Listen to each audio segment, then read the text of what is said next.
Hello and welcome back to Bits and Bobs. In this box, a little sneak peek there's all the coins I've purchased this week and a few bunk packs to the side.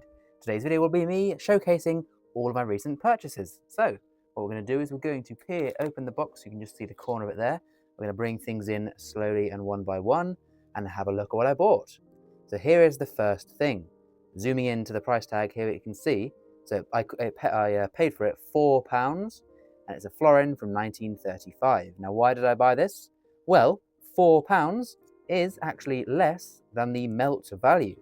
I personally believe currently as the prices these melt about around £5, so 20% under silver value, if my maths is right. And actually, it's quite a nice coin, a little bit better than the usual condition, as you know, scrap price coins are often, and as you'd expect, not great quality. But this, it's got a nice little 1935 florin, so a cool coin, and our first purchase of the video. Next up, let's go for these two. I forget how I got these two. I think they weren't in my change, but I think I found them in like a pound. I got them for £1 each, and I apologise, I can't remember how or where they were, in relation to me. Maybe from the bank. I don't know. I forget where I got them from. But for £1 each, you can't go wrong. I can take them back to the bank, or and get a normal current pound for them. But this one is the Royal Shield from 2012, and this one is the Celtic Cross, Celtic Talk, whatever it's called. That is from 1996. Apologies if there's any background sounds. I'm outside today as it is lovely weather. Anyway, nice coins there. And I've completely forgot about these two. Because one of them, I did the research. I checked my collection. One of these is new for the collection. One of them is not. So at the end of the video, we'll add them to the collection, or rather add one to the collection, depending on which one is new. But there we go. For face value, who knows where they're from, but I can't complain. Right, here we go. No, actually, little teaser there. Silver up next. Let's quickly show you this, which I will zoom out for. This is the only thing in the purchases this week that is not mine. I bought it from eBay, but it is one that I'm going to be reselling. If you didn't know, we have a shop in Salisbury, Gatehouse Antiques. Upstairs, there's a coin cabinet, or two coin cabinets filled with coins that we sell. This will be going there. This is the Elizabeth I £5 coin. Now, I believe this is what it is, one of the rarer ones, and I think it's worth £15 is what I'll put on it in the shop. Because I sort of sniped it on eBay from an auction for £8. So, maybe I got a good deal, I'll pass on the good deal. It might go in the shop for 13 or 14, which I think is a very fair price on this coin, as it is a really nice design. It's one that I do have already, hence the selling on. But yeah, we've got Elizabeth I to one side and Elizabeth II to the other side. So quite a unique coin with having two Elizabeths on the two sides. And I've actually reread, because it's fascinating, all the information these packs give you. I will actually invite you and recommend you pause and you read this, all about the coinage reforms and stuff. I have talked about it in videos, but it is all very interesting stuff indeed. But there we go. So that's that one, the only one, like I say, that isn't sort of technically, well, it isn't for my collection. The rest of these are. There's that. Where are we? Put it there. Oh no, I'm there. Well, you can kind of see it there. Showcase what I've bought so far. Move these ones into frame. Next, we've got this though. Now, you probably have guessed what this is. This is a big bag, and it is full of 50% silver. Bit of a rustly bag. So let's go in and grab the coins. Lovely stuff. Good bit of weight there. And that is what I've paid for them. So the weight, the silver, the scrap price. Let's focus in. Come on. Focus in. There we go. And as is now almost a tradition for the unboxings, let's have a little midway pre-1947 silver coin hunt. So we've got a 1933 florin, which we have to say, I wish it was a penny. We've got 1921 florin. 1921 florin. The early 20s are very common because they were the first years of 50%. Here we go, again, 1922 there. So they needed to get a lot of it out there to start replacing the sterling.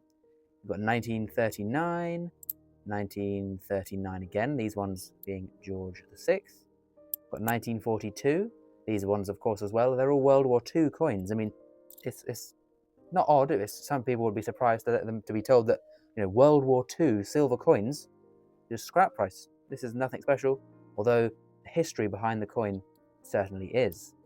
Another one there from 1942. And do comment down below your favourite design of some of these. I think I like, although it's often worn, I think I like that first style design here. Let's keep going. We've got 1922, again, 1941.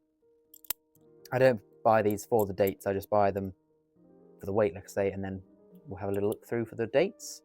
1932 is the rare date of florin you want to look for, but I don't think any of those are in here. Got 1945, the V-Day florin. There's a few half crowns coming up there, and there's 1929, that midway, hello? There we go. Thought it was a rotation there, the midway design.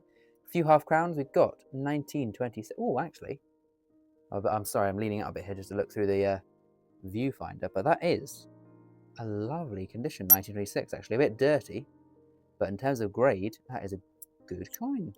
We've got my favourite look of coins, although it's more worn than that other one. When the black gets into the design, it's lovely in my opinion. Really nice eye appeal on that 21. We've then got 1935, and finally, just try and get it the right way around, 1929 there. So that is, I don't know how much silver, to be honest with you. That is quite a lot. Oh no, I do. Oh well, I know how much I paid for this. So that I think it'll be about 100 grams of fine weight, because I paid 85 pounds for this. That was 85 pounds worth. So yeah, do the maths if you are interested in what good deal I got. This cost me 85 pounds. There we go. But I've been terribly forgetful today. I haven't remembered where these are from, and now I'm mucking up what that is. Right, this is another thing here.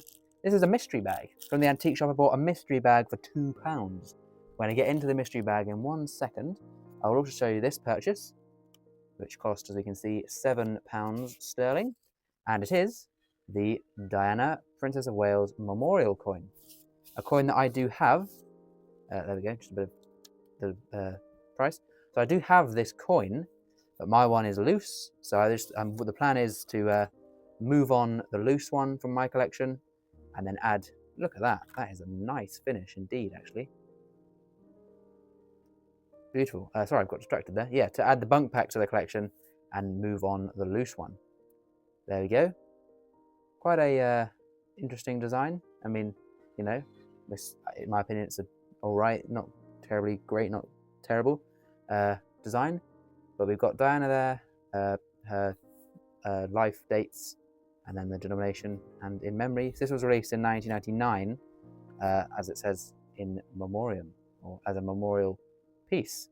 But there we go. I think a £5 coin for £7 purchase is not a bad deal.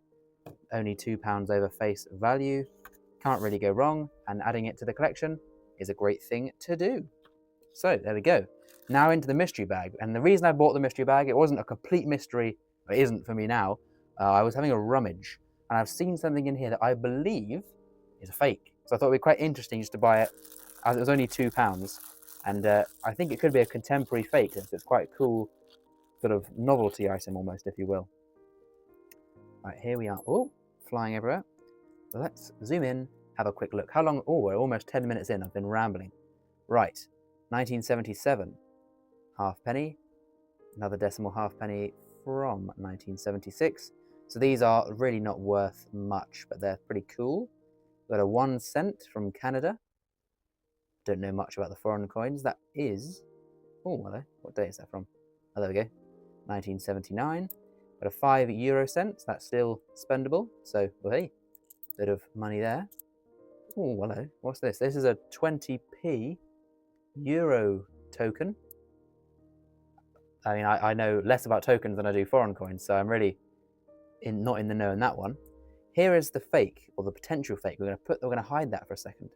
We're going to carry on with the rest, then we'll get back to that. We've got 1956 English shilling of Elizabeth II. We've got a French franc from 1977. Got George VI there. Whoops, just dropped one. That is a 1940 halfpenny. This is a new pence, 10 pence from 1971, decimal year. We've got a 1970 2.5 Netherlands gulden. The one I dropped, oh hello, I dropped a big 100 pesetas, I believe, 1980. Yeah, don't know. Doesn't feel silver. I mean, obviously it wouldn't be for £2, but cool. Got 2 pennies, 1938 and 1947, and a classic. Oh, her second appearance today, Charles and Diana Crown. So there we go. Not a terrible mix for £1 or £2, but the reason that what was purchased, as I say, is because of this. Now, initially we think, hello, that is a George VI, George IV, George III shilling. So he's fooling me already. No, look, so this looks, and it is the exact same design as a George III shilling. And in terms of design, very good fake, actually. If it is contemporary, it might have looked better in the day, but the ones we expect to see now have survived 200 years, so a bit of, damage and all this kind of thing. But the reason the two reasons I knew and think it is a fake is obviously firstly the colour. So silver is this colour, as we know.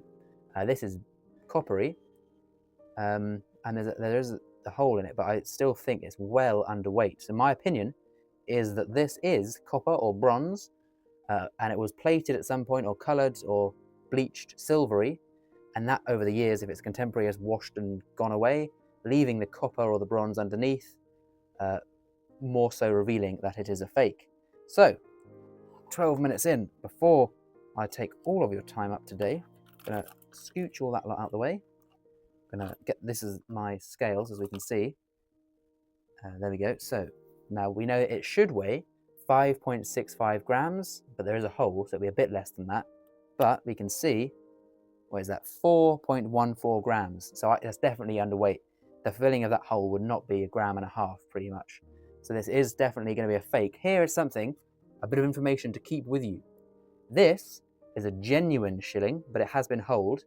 And if you were wondering how much weight a sort of this size hole, which is the usual hole size, takes out of a shilling, or, so 5.65 grams it should be, but it'll be a bit underweight. And we can see it is 5.37 grams. So it's taken out about 1/3 of a gram with the wear and the hole. So a hole really does not remove that much weight, 5.3, whereas this is 4.11. So yeah, well underweight. I think that's copper. I think it's a contemporary forgery. Pretty cool oddity, so that's why I bought it. And there's a little warning for you on the weights of real and fake coins. There we go. Comment down below your favorite purchase of mine. Try and get them back in frame. I've muddled everything up now. We've got world coins, fake coins, silver coins, pound coins, under spot price coins, and some bunk packs as well. Let me know your favorite purchase of today, of the video, and please subscribe as well. Help us on the journey to 20,000 subscribers. Comment below all the good stuff, all the YouTube things. Thank you for watching, and we'll see you next time on Bits and Bobs. Bye for now.